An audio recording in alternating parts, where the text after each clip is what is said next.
Hey everyone, Mr. Sujano here. In today's video, we're going to talk about Nintendo Direct's presentation at E3 2019. Let's get started. Alright, so first and foremost, Nintendo talked specifically about the Switch. To my knowledge, there were no 3DS games or even the 3DS being mentioned at all.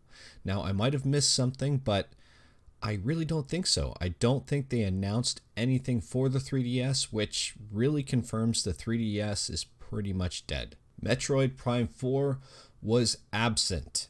They did not talk about this game at all. They didn't showcase absolutely anything about this game. So this is still up in the air. Maybe we'll find out some more information later this year. But really surprisingly, Nintendo did not say anything about it. And I was really shocked at that, considering it was revealed last year at E3. They talked about basically scrapping the whole thing and starting brand new because they weren't happy with the project. But nothing was revealed on Prime 4. Square Enix announced the Collection of Mana. So there are 3 games here: Final Fantasy Adventure, Secret of Mana, and the Trials of Mana. And the Trials of Mana was actually never released in North America. So this is a bit of a big deal. There are 3 games and it is a limited collection. On top of that, they also announced a separate game, Trials of Mana, that is going to be a remake with updated graphics. They announced a new Breath of the Wild sequel, which is actually really cool, and I'm excited for this. And the big reason for that is, we may be wrong, but with the information that we know so far, it looked like it had Twilight Princess vibes. So in the trailer, they showed not a whole lot, but they did show some interesting things. One of it was the audio, actually. It sounded very similar to the kind of backwards, weird language singing that Midna used to speak. And it had a lot of tie-in. It just looked a lot like Twilight Princess. It was dark, it was gloomy. Link's doing something here with his hand, so it's going to be interesting to see kind of what happens with this and where they take the Breath of the Wild sequel. So here's an image that I really think kind of shows the whole Twilight Princess theme going on. I could be wrong. I really could. We really don't know much at this point. But what I can see here is that it does look very interesting in the fact that it is a direct sequel. We don't normally see that from Zelda games. Now, we may see a sequel in, it's a parallel world or something, for example, like Majora's Mask and Ocarina of Time. But here, for example, apparently it is a direct sequel, which is pretty rare. Now, on top of that, look at Zelda. She's on the left. She has short hair.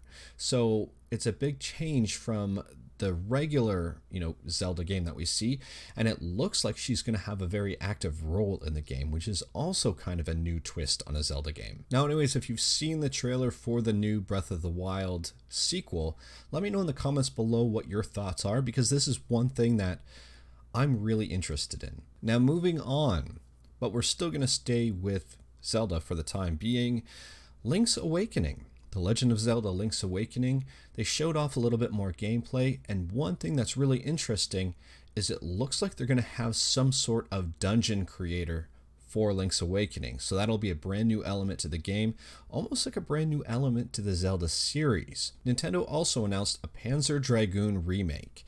So I'm not sure if this is going to be a net new game or a remake, like just a remake of the original Panzer Dragoon.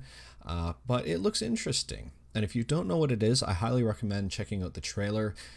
In my opinion, loosely, it's kind of like Star Fox with a dragon. Animal Crossing for the Switch was announced that it is delayed until March 2020.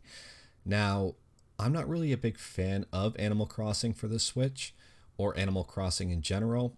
But if you are a fan of Animal Crossing and are a little let down that it was announced that it's delayed, Miyamoto's got a really good quote. And a delayed game is eventually good, but a bad game is bad forever. And I completely agree with this. If they need to delay the game to make it a little bit better, then by all means delay it.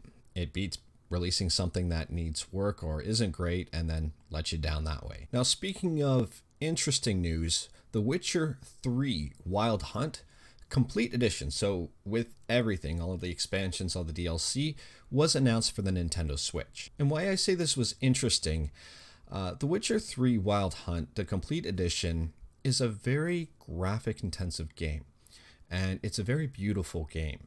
Now, I'm not slamming the Nintendo Switch here, but the hardware in the Nintendo Switch does not seem like it is powerful enough to really get the most out of this game. So just being transparent here, and please don't get upset, but it's going to run on handheld mode at 540p and then in docked mode at 720p. So this port is really going to be pushing Nintendo Switch to its limits per se. And in terms of graphics, if you've watched my channel at all, I'm a massive retro fan. Graphics don't really matter.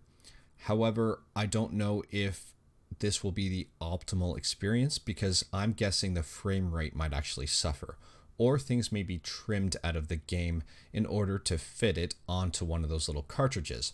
This game is over 50 gigabytes large. The cartridges for the Switch are 32 gigs. So I'm trying to figure out what exactly is cut from the game, what sacrifices were made, and really what the finished product is going to be like. But with all of that being said, The Witcher is an amazing game. The Witcher 3 Wild Hunt is a really great game with a great story, and it's highly recommended you play it. So if you've never played it before, you might not know any better, right? And this might be your only experience with the game, and it may be amazing.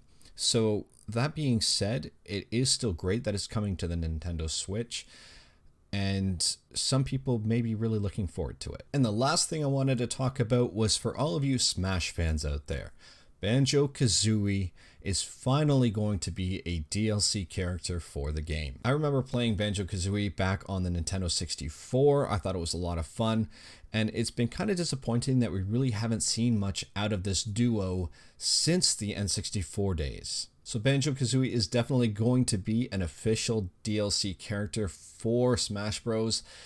And it's really neat. So I'd say the two biggest things from Nintendo's E3, and I will say two biggest because the first and foremost biggest thing was, to a lot of people, the introduction of Banjo-Kazooie in Smash, the second being the Breath of the Wild sequel. Nintendo really focused on the games for this year's E3, but there was also one thing that I'm interested in that maybe some of you will be, and that's the Amiibo.